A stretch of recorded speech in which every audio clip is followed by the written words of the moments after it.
Sanwana, guys. I'm about to trigger a couple of people with this post. Um, but yeah, fuck y'all, don't care. Deadbeat dads. Deadbeat dads. I just wanted just to chat around that and especially right now with what currently is happening in on the Twitterverse with Thembinkosi, Lorch and Natasha with them splitting up. Oh fucking hell. Sorry guys, there's tree felling in my complex and I thought that stopped. So currently, if those that don't know, ex-Orlando Pirates soccer player Thembinkosi Lorch has split up with I think it's his wife, baby mama, Natasha, and it was a beautiful relationship. I remember I bumped into them last year at Panarotti's, and it just looked amazing. It just looked absolutely amazing, and it was one of those relationships. Unfortunately, now it's at the end of it, so it's done. A lot of rumors around him cheating, etc., etc. But I'm starting to pick up and read about little people talking about him being a deadbeat, or here's another man who's just impregnated a girl and has run away from responsibility and is doing this and is doing that. Fucking hell, guys said the same thing about black coffee. You have, I've read over 100 comments on social media calling my own family, my own brother, a deadbeat dad. It's so disgusting at times where we want to be first to comment and talk with zero information, like nothing. People that are talking shit about Natasha, it's not like they're hearing it from Natasha's sister or cousin or friends. They just thumb sucking it. The people that are hearing, like we have no information, but we're rushing to call people deadbeat. We're rushing to call her a hoe. We're rushing to post all these negative things with zero actual information. Everything is hearsay, but we're happy to destroy people's lives. People need to understand when it comes to this whole concept of deadbeat or creating another this or creating another. Guys, it all starts with the inception of a relationship. It all starts in the inception of a relationship where two people seeing air quoting. We weren't there. We don't know terms and conditions. Two people have come together and say, hey, let's try and do this thing. Some people meet at church, some people meet at a club, but people meet and have these conversations. Yes, there's people that sleep one night stand and boom, she's pregnant. But again, I don't know what the numbers are when it comes to that. I don't know if that's what we used to. What we know is people that date and then Batandi Skoni and then they have a child and then things from a relationship point don't work out. Here's my problem that we're having. Society loves to blame the guy. Society loves to blame the guy. Oh, created another single mom. The fuck? Why don't you say, oh, create another single dad? It plays both ways here, guys. It does play both ways. What we are doing is that we are taking accountability from one party. No, if there's any problem, let's look at both people. Let's look at both people and let's say these people are who's to blame if there is a single parent a problem in this country or in this world. Let's look at that and let's make sure who must be accountable. Both. Who must take responsibility? Both. And then when it looks at the finances, who needs to look after this child financially? Both. Who needs to pour into this child? Both. Unfortunately, and a lot of you guys know fuck all about this, the legalities of a divorce. A lot of people are basing on what they've watched on TV and what they've heard on social media. That's it.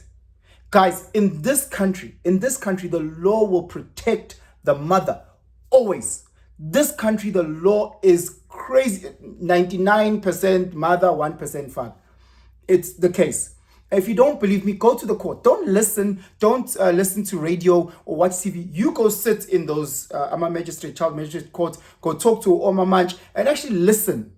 It's okay, sharp. Oh, okay. And then you'll see the mother gets primary caregiving rights. The father gets secondary. No matter how amazing the father may be, unless the mother is a drug addict and you can prove that she's abusive, But if the mother has a job, works at KFC, you could be earning 10 times her salary. That's neither here or there. If she's got a job and she's got a standard head on her shoulders, she gets primary caregiving. Whether you fight or not, and you get secondary. Here is secondary. Secondary means that you get 2 weekends a month. So essentially, you get 4 days out of the 30. 4.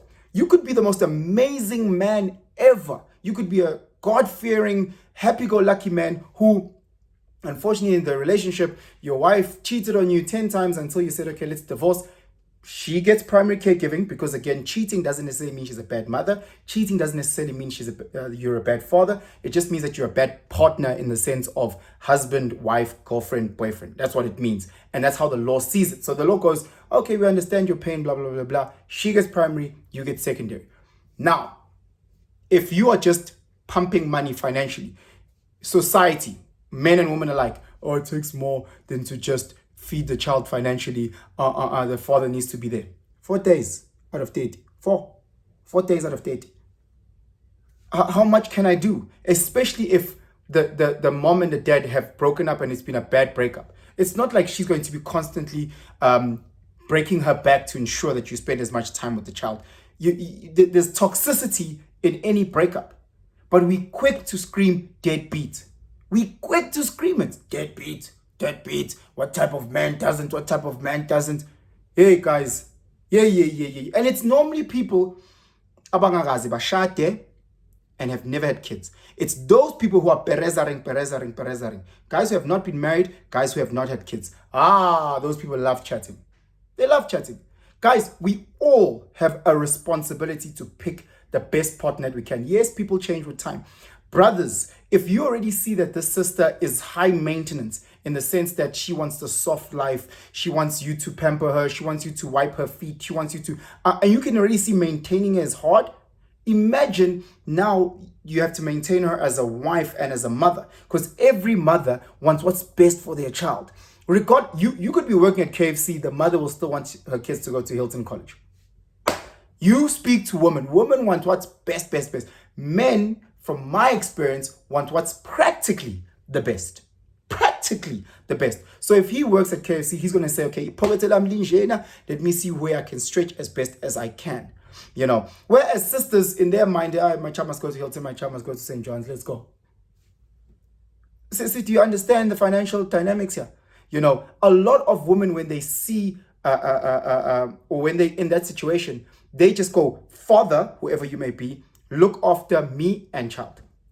And if that doesn't happen, screw you. It's that toxicity. Sisters, listen to me carefully. You have the responsibility to pick a guy on merit, the right merit, the intrinsic values of what a man is. You can't just let these niggas that are popping bottles with you bust a nut in you. Just because the guy can buy a bottle of Verve, just because the guy is driving a BMW, doesn't mean he'll make a good father. Doesn't mean that. Doesn't mean he'll make a good husband. And a lot of us are jumping into these relationships where and rushing to have kids without actually assessing and saying, hey, I wonder how this person would be as a mother. Do they have all the characteristics? I wonder how they'll be if we were to divorce and things don't work out. You know, how's that person's EQ? Do they know how to manage themselves? You know, how's that person's temperament? Is it a person who already in the relationship, when they don't get their way, in the smallest way, they're super petty. They throw all their toys out the cot. They're passive aggressive. But that's just a relationship. And you just didn't put away your socks. And all of a sudden, he or she is super petty, super passive aggressive, super toxic, in a relationship. Now you want to marry that person and you want to have kids with that person where we have such a high rate of divorce. Come on, guys. I know wait, come on. I'm listening to this deadbeat dad, I'm a deadbeat. Uzwe ngoba ukuthi umuntu deadbeat. As if it's the inner circle of those people's lives who are actually saying, look, this guy is not paying financially, this guy is never visiting the kids, this guy is never doing this guy. Okay, if the inner circle, you know, on both ends, on the girl and the guy's side, they feeding us the information, we'll say, hey, so you need to step up, bro. You know, because you need to make sure what these kids are eating. You know, you can't be there, come on, dog. We know that's toxic. You know, Siswam, you need to make sure. You find work, supply something for your child. You know, even if it's secondhand clothes, it's something. It's better than nothing. But be there, be present. Try and invest yourself as much as you can. You know, this is such a very, very sensitive topic because I'm a very passionate father. My brother's a very, very passionate father. We work our gardens, our kids, we work our gardens every single day, And I know so many other passionate fathers that work their gardens, their kids' gardens every single day. Yet on social media, they're called deadbeats. Yes, on social media, they're called this, they're called that, without knowing the dynamics of the relationship. Created another single mother. Bro. Like,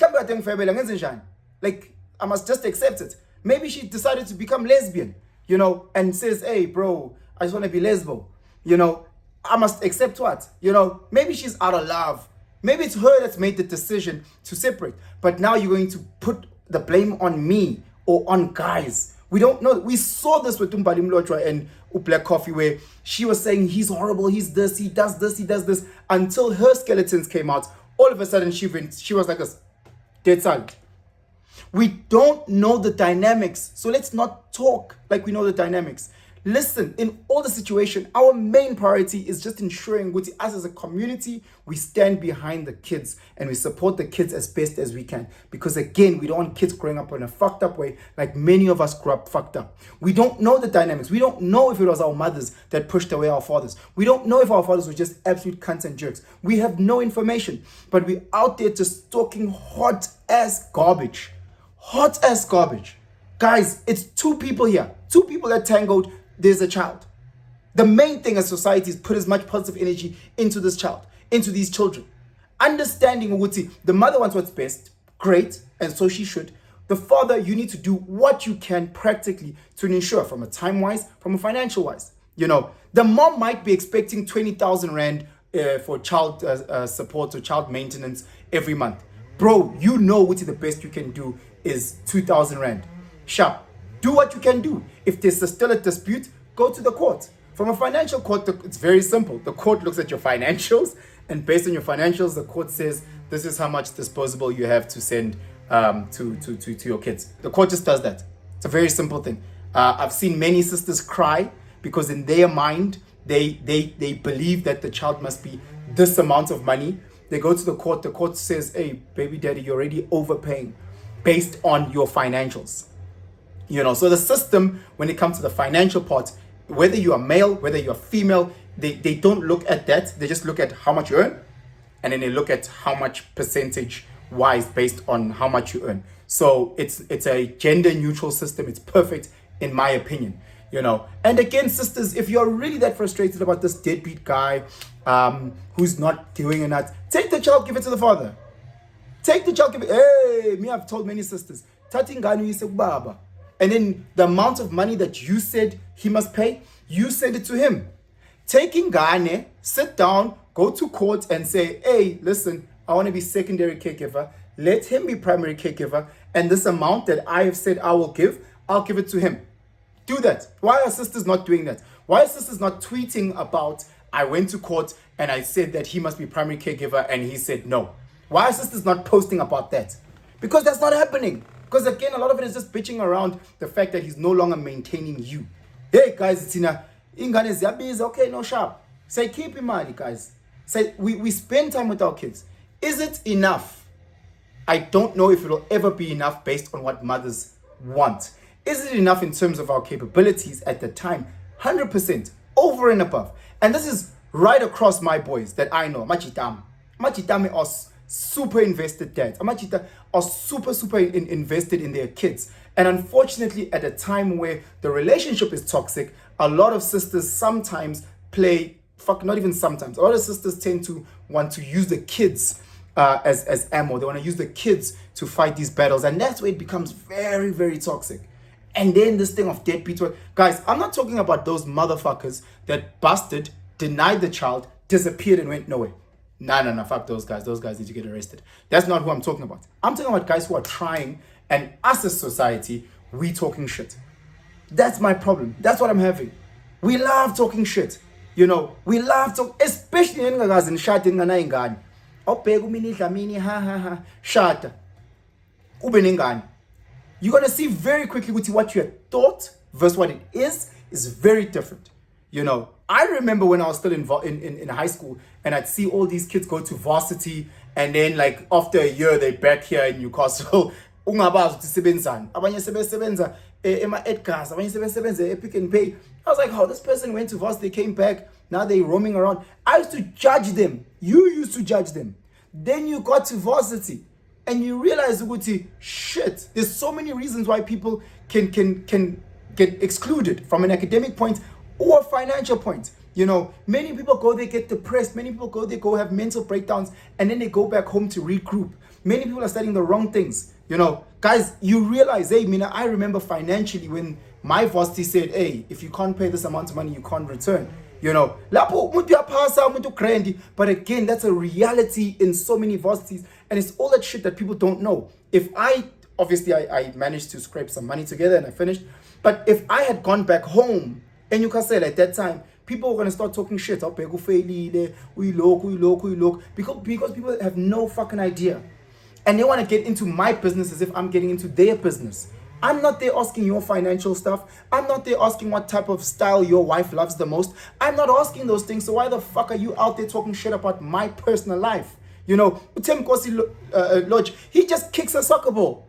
He's not out there talking shit and gossiping about other people. He's just kicking a soccer ball. It is us that is jumping into this guy who just kicks a soccer ball and want to know what's happening behind closed doors in his life. It's us. We are doing that. Again, you can have your social media, a little glimpse. Now we want to call him this, we want to call him names, we want to call him, guys, not in a society, including myself. Let me not act as if I've never judged. But the reality is that we need to fucking manage that shit. We have to manage that shit. We cannot continue this society where we blame the one, and all of a sudden the one gets, it's your kids. You need to look after your kids. Or why do you talk about my kids? Guys, it takes two. It takes two. Understanding what the main focus must be the kids. As a society, spirit bomb, sending positive energy to the kids. We want to look after the kids. We don't want to have another generation of fucked up kids like our generation. We don't want another generation of people who are hoeing around. We don't want a generation of people who are gossiping, talking shit, negative, depressed, mental issues. That's our generation. We just put up our hands and saying, hey, fucked up generation, let's do better for our kids. It cannot be better if we're already talking shit about people that don't exist right now. We can't do better if we're talking shit about little 2-3-year-old, 5-year-olds, whatever the case may be. As Thandaneni, guys, but we also need to call each other accountable whenever we start seeing ourselves do this thing. Deadbeat, let's break down. Let's understand the dynamics. If we are interested in our cousins and our sisters and our brothers, if we are interested, let's break it down. Hey, dog, why is it that you're not spending time with your child? Why is it that financially you can't contribute? Why is it? Let's understand and then see how we can assist. Oh no, oh shit, I understand now, because when you guys broke up, your ex-wife got a great job in Cape Town, so she moved as the primary caregiver with the child to Cape Town. I understand why the dynamics of travel is now challenging, because your job doesn't afford you financially the ability to fly to Cape Town twice a week. I now better understand. Rather than just me saying, when you see your child once every 2 months, what a deadbeat loser. That's such a cognitively lazy way of processing life. We're not all in the same financial space. We can't all afford to fly to Cape Town twice a month. We know this as a fact. So really, guys, let's do the best that we can do. At the time, we were in love. At the time, we thought we were ready for a child. Living together, financially, we were able to assist each other. Financially, at the time, we were able to provide for each other. Unfortunately, the dynamics of the relationship didn't work out. She then got a better job. We broke up. She got a better job in Cape Town. And now that I'm living by myself, all the finances are on me. Now that she's living by herself, all the finances are on her. I spend most of my salary sending to my child for maintenance. So for me, flying up and down, the dynamics are very different. Got you, bro. That makes sense. You understand? You understand with the processing with their challenges instead of just bitch. So understand, guys. As cool in, man. Hey, I'm super frustrated. I'm very, very frustrated around these discussions. Us talking shit about deadbeats, as if osisi barapiwe or booty khona usisi uthathe ispam ngomjovo from a condom, as if nivume nonke sivume sonke la, so asibambane izandla and silekelelane. The rest of us, We have no business in people's bedrooms, the same way that you have no business in other people. We have no business in your bedroom.